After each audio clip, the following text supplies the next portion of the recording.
Hello and welcome back, everybody, to the Just One More Level podcast. I'm your co-host, Christian. And I'm your co-host, John. And this week we have played a little bit of Bug's Life on the PlayStation 1. So it's a little game that John's been talking about for quite some time. Figure we'd go ahead and give it a try.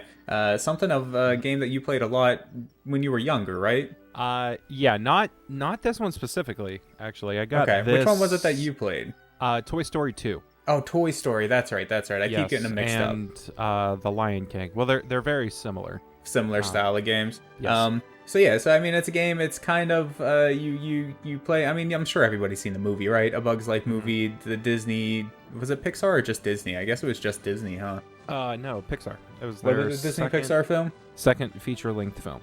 Okay, so Disney Pixar film. I mean, it was big. I'm sure just about everybody's seen it out there. And you play as Flick, of course, the main character. And I mean, you're exploring 3D environments and doing some platforming and fighting off other bugs and kind of going through loosely the events of the movie. It seems like. And I mean, that's the very short synopsis. I mean, I don't really have a whole lot to say about it story-wise because it really does just kind of follow the movie with some small changes. But gameplay-wise, let's get into a little bit of what's going on. Because there's some issues, in my opinion, with the gameplay. Now, it was early days of 3D games, so I mean, Right. there were technical issues that they were dealing with at the time, and there were, nobody really had much experience making 3D games. So, Right. I mean, I give them some slack, but I mean, oh lord, Yeah. yeah. So I will say there were some, I don't know. I'm trying to collect my thoughts on how I want to go about talking about it, but I really don't know what to say other than it's rough. It's really rough. Yeah, it's another one of those where the hell do I go kind of games. Yeah, exactly. Yeah, To an extent, I mean, they even added a mechanic in the map where you find a little telescope, and the little telescope will highlight some objective in the level, and Flick will say out loud, "Oh, so that's where I'm supposed to go." And then, but that doesn't help. It really doesn't. Three, four levels in, the level's literally a maze. 3-4 levels in is the scene where Flick gets lost in the dried up riverbed, and he's trying to make it to the other side to go to the Bug City to meet the warriors. And when you're in this dried up riverbed, it's a maze, and you have to navigate the maze and fight off bugs and use your puzzle solving, I guess, abilities to navigate this maze. But at the very beginning of the maze, there's one of those telescopes, and Flick looks into it and says, "Oh, that's where I'm supposed to go." And all it is the last scene of the maze. Yeah, it really doesn't help you. It doesn't tell all. you At anything. all. Yeah, so you would think that it would like zoom out to a bird's eye view so that you could get a feel for how the map is built, but no. Right. No. Just it's rough, and like there's a lot of little nitpicky things, so I guess we might as well just start getting into some of them. So like the biggest thing, in my opinion, the biggest problem, other than the frame rate, because the frame rate's kind of trash in this game, it dips down real low at points. Right. Other than that, and my big thing is the camera. Yeah. Go ahead, It's I'm worth sorry. mentioning You wanna that mention something? yeah, both of us played this on original hardware. We did not emulate this, which you could use to explain away frame rate dropping issues to a degree.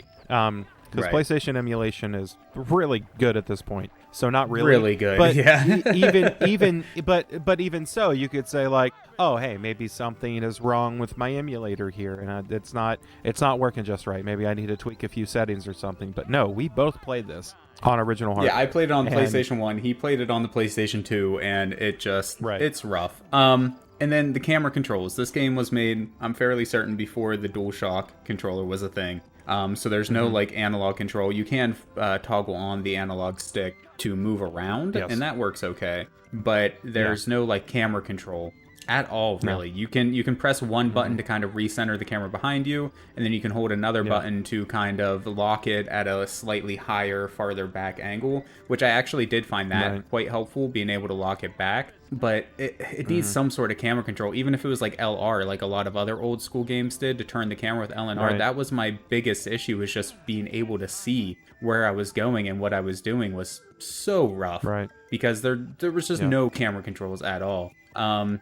And then what other like kind of gripes? The platforming a lot of times just didn't quite feel right to me. No, it's very Like, slippery. yeah, that's a good way to describe it. It's so I mean like I don't know, It's the one of jumping those. around and whatnot was fine, I guess, but like getting on the edges of things and whatnot, sometimes I'd fall off when I feel like I shouldn't. Right. Sometimes I would stick when I'm trying to fall off, things like that, and it felt Right. inconsistent, which is the worst of anything. Like even Yeah. bad controls, as long as they're consistent, you can eventually get used to it. But whenever Right. something's inconsistent, it just damages the whole Well, experience. it's I can understand to a degree why the platforms are so slippery and things, because the environment that they're trying to build a game in is pretty frustrating, especially for this era in 3D gaming. Like early 3D platformers like Super Mario 64 or even Spyro or even Crash Bandicoot.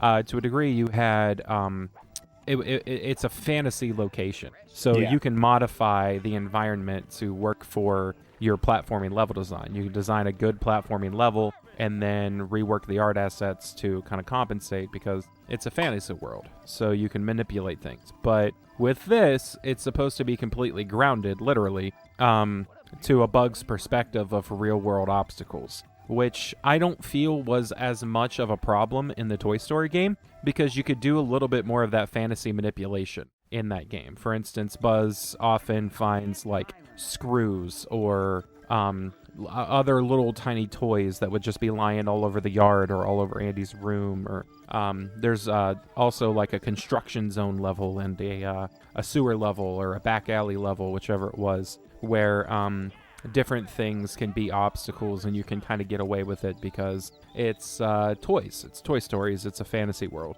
But Right. Everything in A Bug's Life is pretty realistic as far as the types of things that exist in the world. So I can understand how Some difficult of the it level must have design been. difficulties. Yeah. Yeah, to make mushrooms an actually good platform.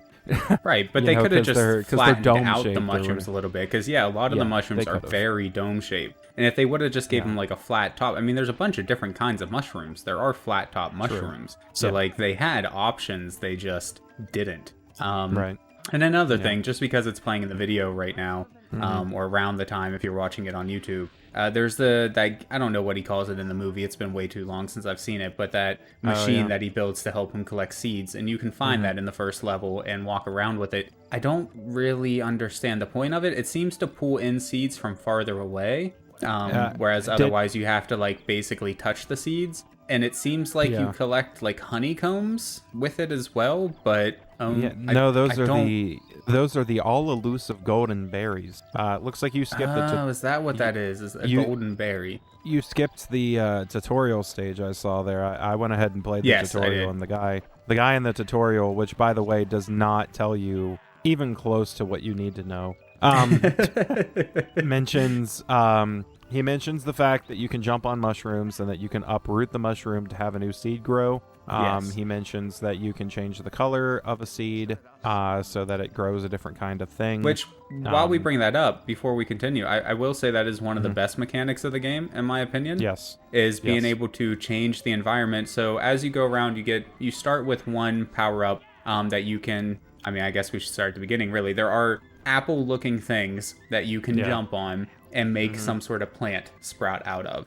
Every level you start with one, and it's always a mushroom that you can bounce off of the top of. But as you travel around, you can find power-ups that allow you to unlock other types of plants that you can make sprout up instead. There's like a leaf, and then there's also like a berry that like shoots things out of the top of it. And then, interestingly, you can continue to get those same power-ups over and over again in each level. And it adds new stages to the plants. So like the mushroom one, I actually don't remember what leveling up the mushroom one does. No, but leveling up the green one I know makes a taller bean sprout grow. Yeah, it makes it taller and taller and taller each time you collect it. And the blue one has stages. So the normal one just kind of spits out, I don't really know what it is, some sort of goo. And then once you level it up, it spits out health regen packs, which is nice. And then you level it up again, and it does, I think it's like high jump ability. And then you do it again, and it has like a guarding ability that you like, a bubble that you can sit in, and it helps guard you, things like that. But the interesting thing is, like John was saying, you can pick up these plants and move them around. So there are some areas that can only be unlocked by picking up the basic version of the plant before you make anything sprout, planting it somewhere else, and then using like 2 of those power-ups together to get to higher platforms and things like that. And I think that is the strongest part of the game. Yes, that is the basic puzzling I was talking about, having to figure out how to reach that new area by moving around things in your environment. But very basically, this game just pissed me off. I played it for 20-ish minutes, and then I took a break, and then I came back and I played more. I got all the way through the second boss, which is the bird, and into the city. And when I got to the I quit, actually. I didn't actually load into the city. I saved right before and didn't play any farther. I loaded into the city, and I tried to play the city, and it's just confusion. I could not figure out where I was supposed to go, and it's not that big of an area, but it's flapapa. It's platform heavy, right? And that's not this game's strong suit. Not at all. Would be much better as just a puzzle game with some light combat, because the combat's actually not terrible. No, it has some like lock on. Yeah, it auto aims pretty heavily, and just like you can with your plant seeds, you can get power-ups that make your projectile act a little differently, like homing ones or explosive ones, etc. So the combat's actually pretty decent. I think, honestly, if they wanted this game to be a platformer, I think they should have just made it a 2D side-scroller, to be honest. I think that would have fixed like all the issues.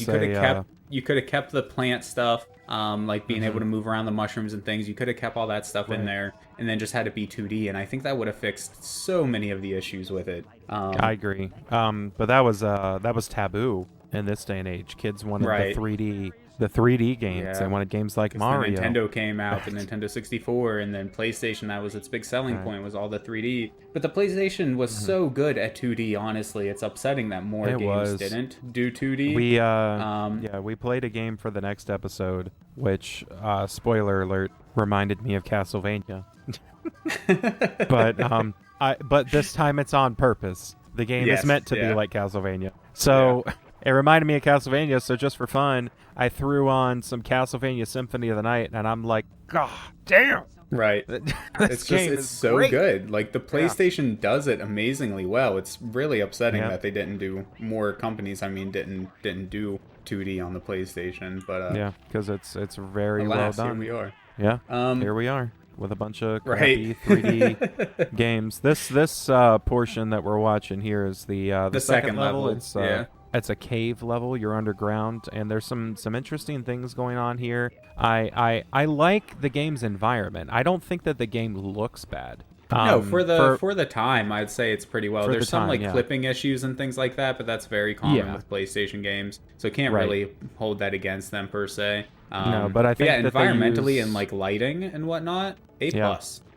Right? Yeah, I think that they use multiple different effects to really strong. They bring forward the strongest points of the effects whenever they need to. For instance, they use polygonal effects for most of it for the environment, but they use actually a fair amount of pixel art for some of the animation, and then the all the little projectiles and the grain that you gather and things like that, they're all pixel art. And even down to some of the textures, I've noticed that pixel art texture will be pasted onto a polygon. And I thought that that was pretty cool, the way they kind of mixed and matched. Actually pretty hard to do on the PlayStation as well, because it was kind of notorious for, if I remember correctly, the dev kit had something like 4 to 8 megabytes of RAM, something like that. I think I had 8, if I'm not mistaken. But then Sony didn't know how much they were going to put in the console. Everybody kind of assumed it would be about 4. And then it's like a month or two before release of the PlayStation or whatever, and Sony suddenly comes out and says, we're going to have 1. So now all these game companies were like freaking out because they had been making games this entire time assuming it would have like 2 to 4 megabytes of RAM, and now they only have 1, and they have to figure out how to get it all to work. And all this is just a drawn out way of saying that the dev kits that these companies had had so much more memory for things like textures and whatnot than the actual console did. I'm sure it was hard to get actual textures and not just like flat colors to load onto all these polygons. So I commend them for that. And in general, I think that's something Disney, the game side of Disney, did pretty well, was like the world design and art assets and things like that were generally speaking ahead of their time, in my opinion. Yeah, Disney Interactive back in the day was a fearsome foe in the gaming industry, especially with children's games, because these games in the 90s sold like candy. And there was a Stuart Little game that was produced as well. Stuart Little. I played specifically Stuart Little 2, and it was in the exact same style as this in Toy Story 2 for the PlayStation. It was collectathon / 3D platformer, whatever. And you went around and did the same types of things. You collected different things through the levels to give you power-ups. You collected the equivalent of the seeds in this game, and that gave you extra life, or you just got it for fun. There were secrets to collect that would usually unlock a clip of the movie. There were whatchamacallits, oh, for goodness sake, letters that spelled something. So I forget. I think in Toy Story 2 you spelled Andy. Pretty sure. Okay. I forget what you spelled in Stuart Little. It might have just been Little. Stuart or Little or something, probably. Yeah. Stuart or Little, something short. But it was it was the same basic game. So I had those two, and I couldn't find Toy Story 2 when I first started collecting again for the PlayStation 1 at a reasonable price. The complete copy, you know, I could only find like the disc, and since then I have collected the disc just because I needed to. But I bought A Bug's Life because I knew it was the same kind of game. My party pack, I think it was, that I got from Sam's Goody back in the day, included Toy Story 2, The Lion King, and a, what was it called? Disney Cup Racing or something? It was essentially Mario Kart, but you raced around the Walt Disney World or Walt Disneyland theme park in teacups. That's actually pretty interesting. Yeah, I've never heard of it, but that is interesting. So there was like a Wild West level that is similar to their Pioneer Land in Disneyland, and there was a level for the Haunted Mansion, and a level for It's a Small World, and different things like that. So it was pretty interesting. Looking back on it, at the time, it was just the closest thing I had to Mario Kart. Right. Yeah. As badly as I wanted a PlayStation and Nintendo 64, I got a PlayStation. So that's what I had. But it's interesting to me that you called this a collectathon, because I would not actually consider this a collectathon. Because you don't really need to collect to progress. Really, the collecting isn't really so much of a.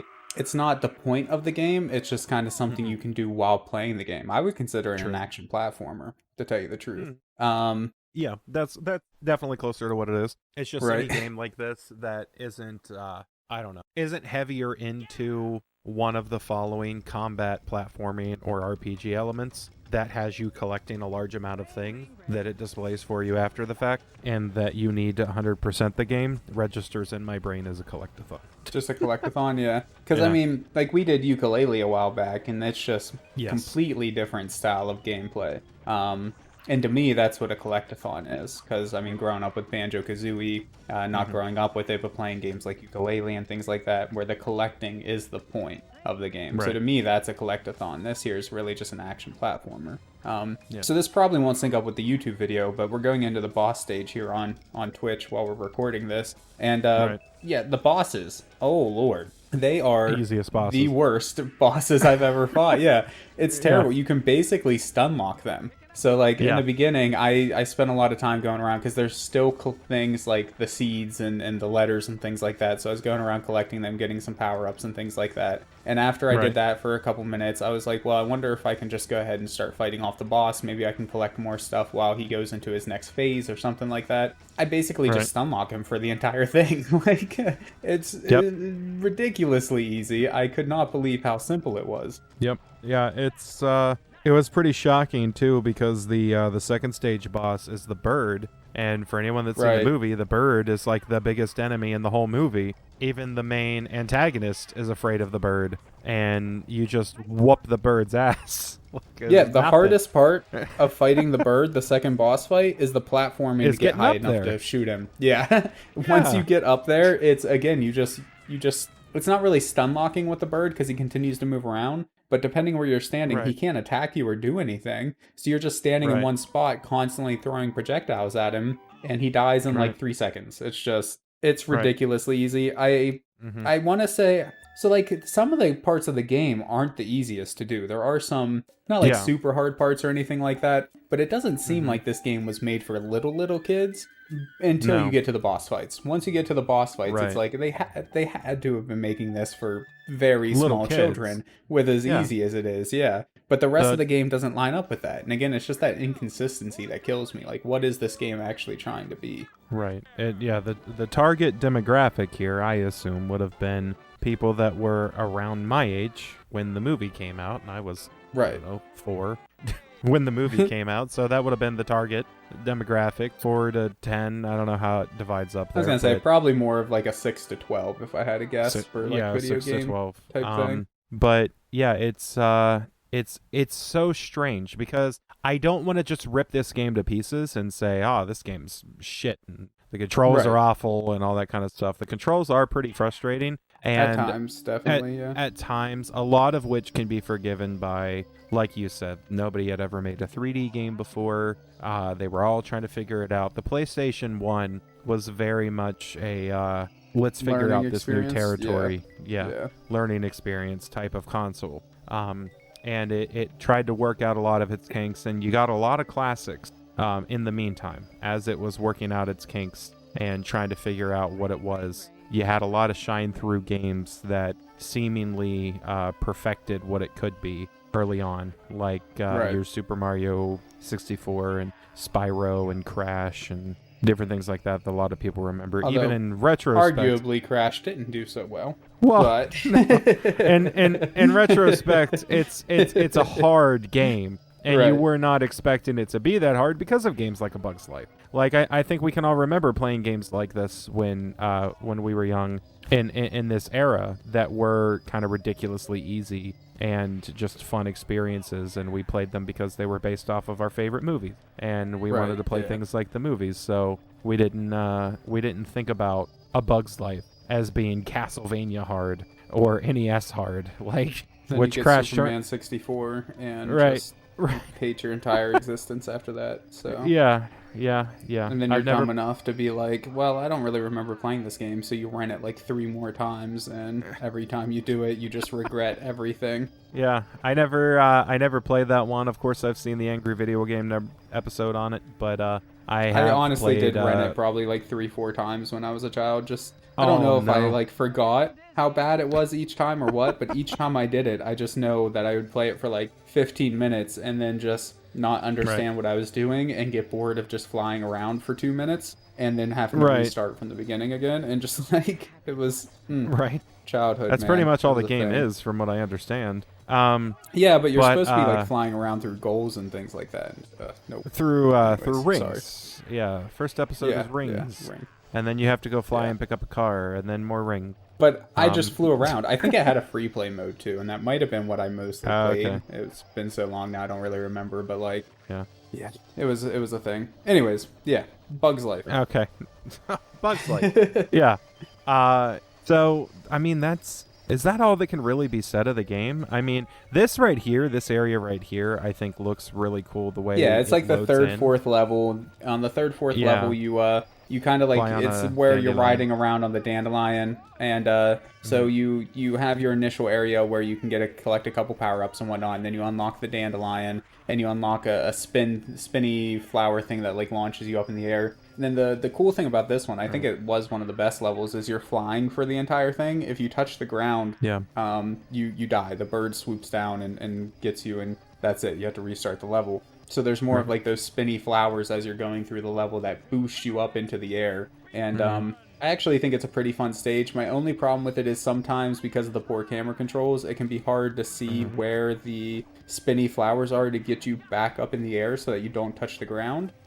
Struggled with that a little bit, but I think this also too, it's kind of hard to see where the next one's going to be, because this level, the way it's designed, uses some kind of like chunk loading. Right. Well, it's render distance based, yeah. Right. So the closer you get to things, the more things render in. And the draw distance was just very poor on the PlayStation for obvious hardware limitation reasons. And so it can be hard to tell where to go at points. I'll agree with you there. I'm watching the footage back, and the struggle is real right here with you. Well, I thought I had to stay in the air for this section. Yeah. So like at the end, but you don't actually have to stay in the air at the end. It lets you touch down on the ground. So that's why like I was trying to get up into the air because I was scared that I was going to get killed again. And then finally I just gave up and touched down. And it turns out once you get to the end, it's fine. Once you get past those thorns right there. Yeah. But I mean, so I guess overall it didn't have the same effect on me as like Yooka-Laylee. Which I don't understand why. Yeah. Such a stupid this game thing to is say. So much worse than Yooka-Laylee. It is. Yeah. But I don't know. I think I just have a bit of a soft spot, maybe a nostalgic soft spot for PlayStation 1 games of this type specifically. Or maybe it's just because I like A Bug's Life. As a franchise, I guess. It's a one movie experience, and it's a franchise for me.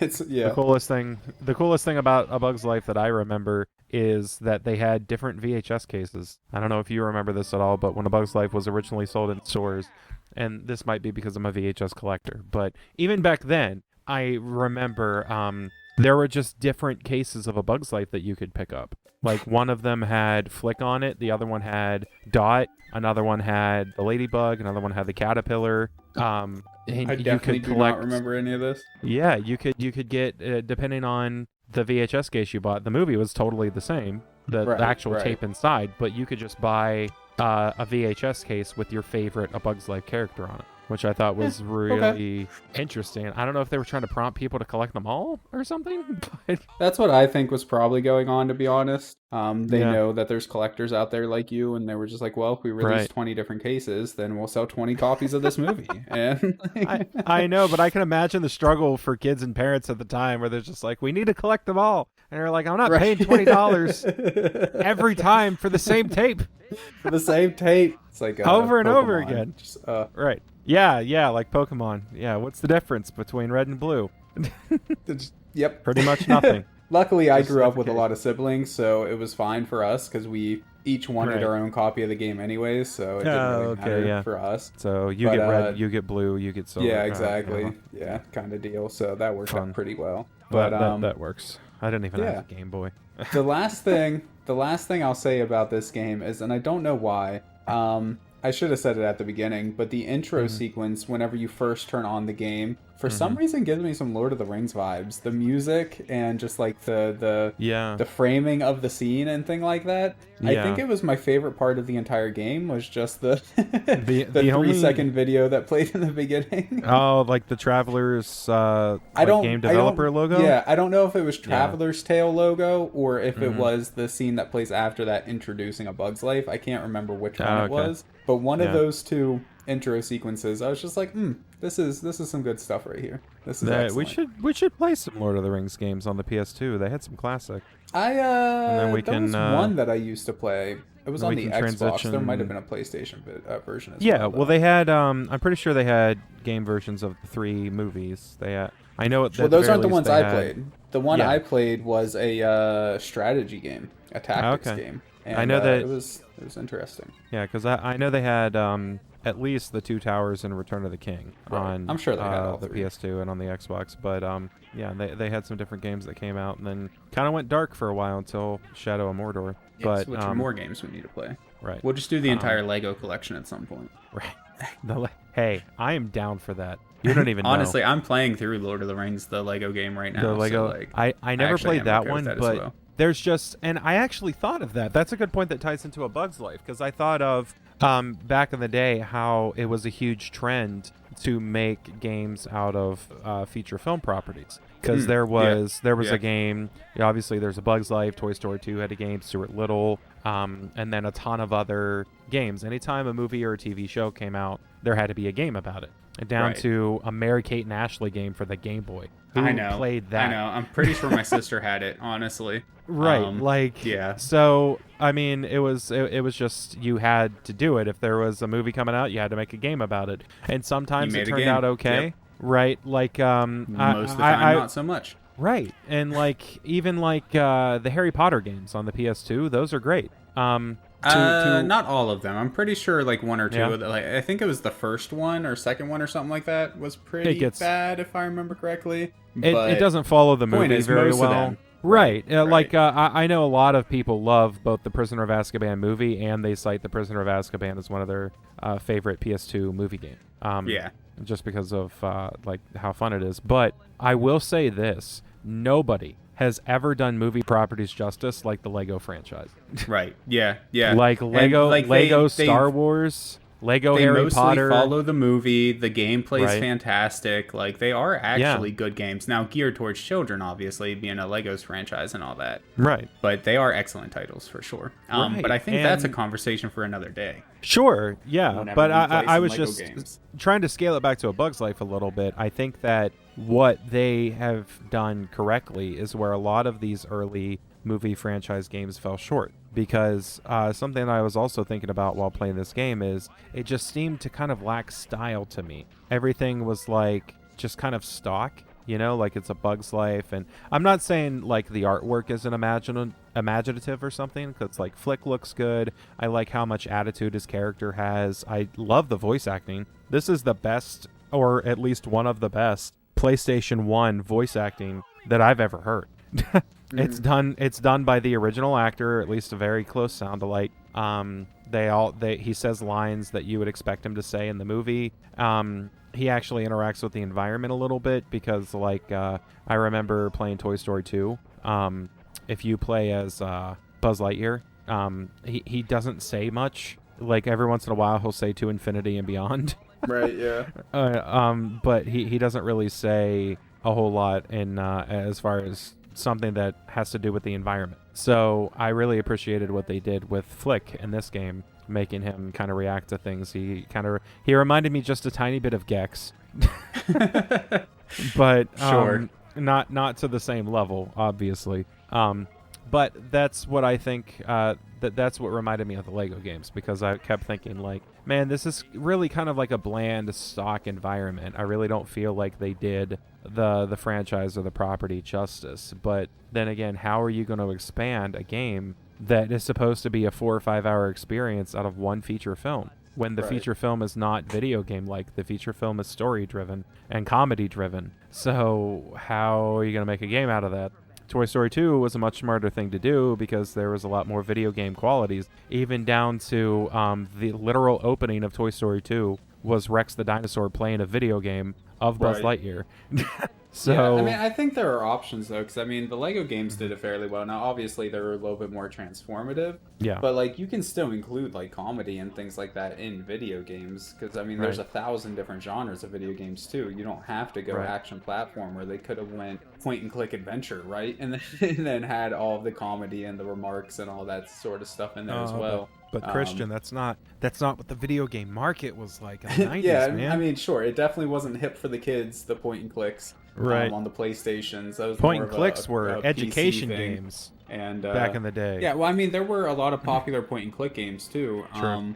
They were just mostly a PC sort of realm, not so much like a home console thing. And obviously the PC gaming market wasn't as big over here in America as it was other places like Europe back in the 90s. But I think that's pretty much it for Bug's Life, for me at least. I don't have any other things. I just my biggest takeaway is not bad, but they could have done better. Same. If you're young or really like A Bug's Life, it's worth giving it a shot. I'd suggest find it in a bargain bin. I've been able to find 2 copies of it for less than $5. So yeah, shouldn't be too hard to find. Relatively cheap. It's worth giving it a try for that price. Same thing for me. And if you're a fan of collecting original PlayStation games, also something to well, consider, then, yeah, of course. because this is an easy and cheap one to buy, but even for whatchamacallit, those black label collectors. I know some people are severely against buying greatest hit titles. Right. I have both. I have a that greatest black hits label. and a regular. And like I said, I got both of them for under $5. They're not sealed or anything, but they're complete in-box copies and everything. So, like, yeah, Right. pretty cheap one to pick up. What'd you do with just one more level, though? We gotta answer that before we go. I would not, and it's not necessarily because of the level design. It's because the level I made it to, I don't confidently think I could get past. That cityscape level that I did make it to, I don't know what to do. And if I was a kid and I had all the time in the world to just play that same level You owned over 3 and over video for like games, 2 hours, and this was one of them. Yeah. Yeah, but in this day and age, no, I would not play just one more level of A Bug's Life. I'm of sorry, the same Bug's mind. Life. It's not because of any specific level or anything like that. The controls are just too Right. inconsistent. There's a little bit too much jank for me. Yeah. It's the sort of thing that I would play if the YubTubs wanted me to or something. Like, I would do it for content, Sure. but I'm not gonna play it for my own enjoyment or anything like that. I'm not nearly as turned off of this game as I was like Earthworm Jim. But not a huge fan either. So yeah, that's my bar for bad games at the moment. That may change. Just one more level, Community. Please make it happen. We got to get Christian to play Earthworm Jim again. We got to get him to play Earthworm Jim 2, Earthworm Jim 3D, Earthworm Jim on the Game Boy. Speaking of things we're out playing, though, John, Christmas special Yeah. releasing one day after this video / podcast goes up. What are we doing for the Christmas special here? Oh, for the Christmas special, we have a wonderful feast prepared for everybody. I selected all of the games personally for the Christmas special. He did. Yes. I'm glad he said that, because if he didn't, I was going to. much to Christian's chagrin. I have selected all of the games for this one, so I made sure that they were just perfect, and that Christian would enjoy every single moment. And I didn't do it on purpose just to troll Christian or anything like that. Jonathan definitely has his taste. I would do.